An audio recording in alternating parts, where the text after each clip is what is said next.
again, Russian learners! Thank you to those of you who responded to my previous video. It was really cool and inspiring to read all of your cool reasons to learn Russian. And some of you even guessed the right answer to the question I asked. There is one particular part of Russian grammar that spoils lives of any Russian learners, including you. Yes, you. The nasty thing is cases. Isn't it enough that we already have genders, funny pronunciation, and tons of different kinds of verbs?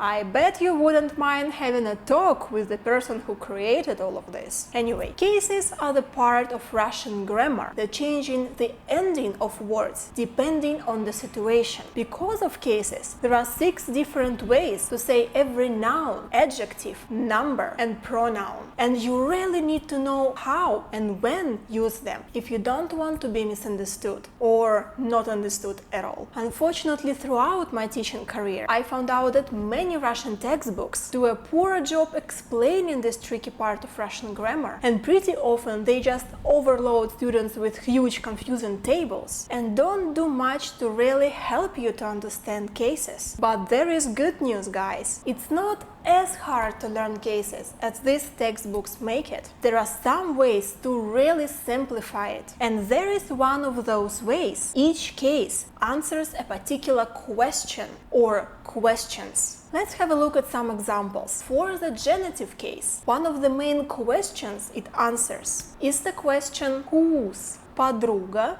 сестры, подруга сестры, подруга сестры, my sister's friend. Whose friend?